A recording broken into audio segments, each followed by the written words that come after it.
All right, let's talk about Dak Prescott and the Cowboys, who just last week I made a video on Prescott and how I thought he played well against the Steelers. It was kind of imperfect, but did enough to get the win. And then this game happens where just everything goes poorly for the Cowboys here. They get destroyed in this one. And while obviously the biggest issue is their defense, I already made a video talking about Jared Goff and how he was, in the Lions offense in general, how deadly that is. Let's talk about Prescott. Was this his fault? Is he to blame? Because obviously quarterbacks are the ones that always get the blame. Well, let's get into it. Starting off with the play you see on your screen. It's going to be a cover 2 zone that the Lions are in right here. At least that's what they're set up doing, but that's actually not what they're going to do on this play. This is the concept they're actually running. It's a pretty clever disguise. It got me the first time I was watching. I'm like, oh, clearly cover 2 zone. No, they're going to send 2 players. Actually, it's an all blitz right here. So definitely an understandable play that could surprise Prescott. But that route right there, if Prescott can read this, is definitely a route that can work against this coverage. It's a one-on-one matchup down the field. You can get rid of the ball early if you want to. If Prescott can read the coverage, that's where you're going to want to put the football. Dak takes the snap. He looks over in that direction. He does read the coverage, and despite being under pressure, throws up a ball that is certainly a 50-50 ball, but a catchable one. One that you hope that your receiver can come down with. And as you see, Tolbert's going to oblige. I mean, Tolbert makes a nice play. They get that big completion right there. That's really good stuff from Dallas. So I wanted to start off with that play because there is certainly positives that happen in this game. To sit here and say, like, oh, this was just a disaster all around is untrue. The Cowboys were able to make some plays. They just didn't really make enough to make up for the bad plays that they had. Because, again, I mean, the Lions were scoring left and right over here, but still, Dallas only ended up with 9 points. Let's talk about why that happened. Well, a big part of it was this play. I mean, getting a touchdown here would have gone a long way, right? Would have made it a lot more of a game early on, but it's going to be, I believe this is the man coverage concept, actually, that the Lions are in. But that route right there is the one that Prescott is going to look towards, which makes sense, right? The player who's going to be covering him is a safety who's currently lined up over the middle of the field, so there's definitely an opportunity here. Plus, it's CeeDee Lamb. If you have CeeDee Lamb in the end zone, often, good idea to throw the ball to him.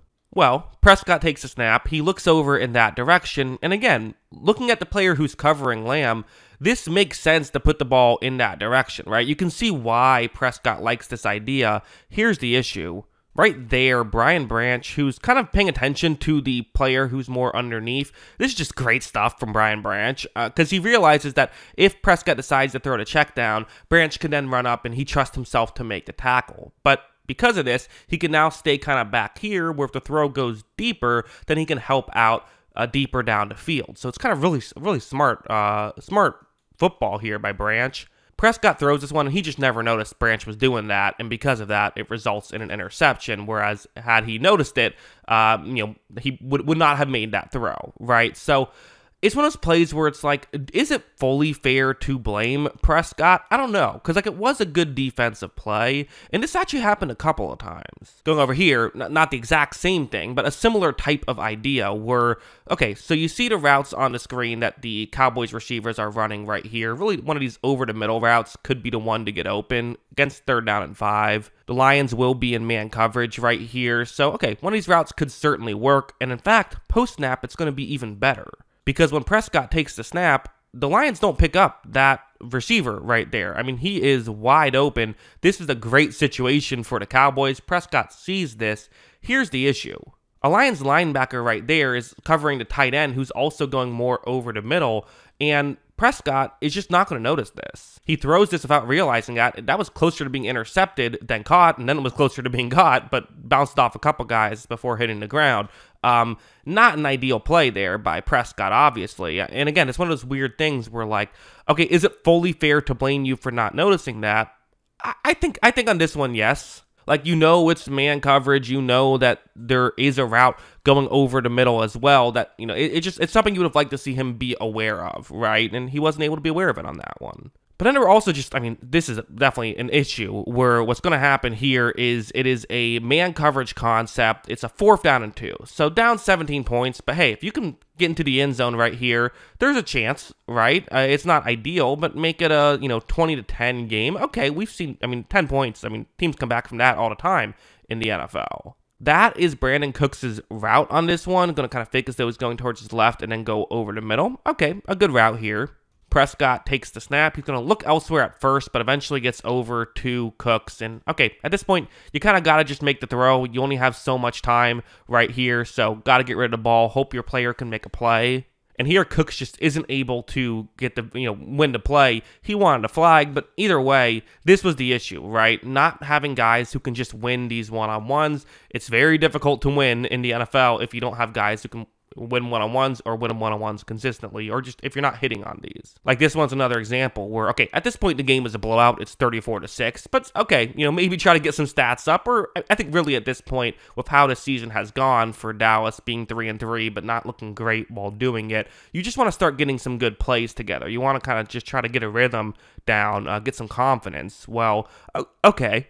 They have a receiver running a deep shot right here, so this is once again going to be Jalen Tolbert. So, okay, I mean, yeah, sure, let's see what happens. Prescott takes a snap. He's going to look in that direction, under pressure, but still fires one up there, just kind of throwing a bit of a jump ball. This throw is a touch behind, and also Tolbert's not able to make a play. There was some contact, but not enough to warrant the flag, so again, not an ideal play there. They needed to win on these situations, and when they weren't winning on them, that's kind of what allowed the Lions to be able to be really good defensively. Obviously, offense, they were scoring every possession, but defensively, they were also able to make these plays consistently. If you went on the outside, you're going to win a lot of football games. And then Prescott's second interception as well, where what's going to happen here, this was actually his last pass of the game. They put in the backups after this one, because at a certain point, I mean, these reps aren't even helping if it's not working well, but 40-9 at this point, 4th down and 6. So you might be sitting here and saying, well, what could possibly happen for this to be a bad interception? I mean, it's 4th and 6. If he's throwing up a jump ball into triple coverage, that's still the correct strategy on a 4th and 6, right? And especially when you're down 31 points in the 4th quarter.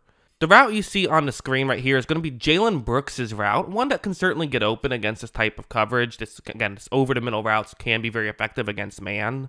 Prescott takes the snap right here. He's going to eventually look over there. Looked like he was kind of using his eyes to make sure he freezes the linebacker into safety, and it worked. I mean, the safety can't get over and make the play. So you have a window to make this throw.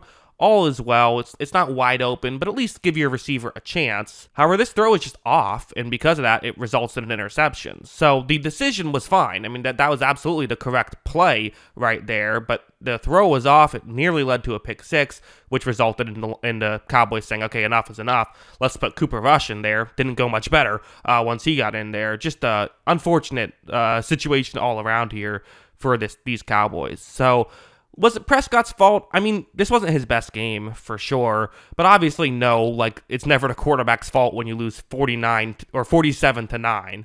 It was still a really good performance here by the Lions defense. You have to factor that in, but at the end of the day, I mean, it just feels like this Cowboys offense is too Dak Prescott and CeeDee Lamb dependent. And, those guys are paid a lot of money to be dependent on, right? But still, you do need some other help usually, and as of right now, it just didn't work in this game. Obviously, the biggest issue was their defense, but again, offense only scored 9 points. That has to be better as well. So, yeah, that's what I think about all this. What do you think? Let me know in the comments below. Always love hearing from y'all, and of course, as always, thanks for watching.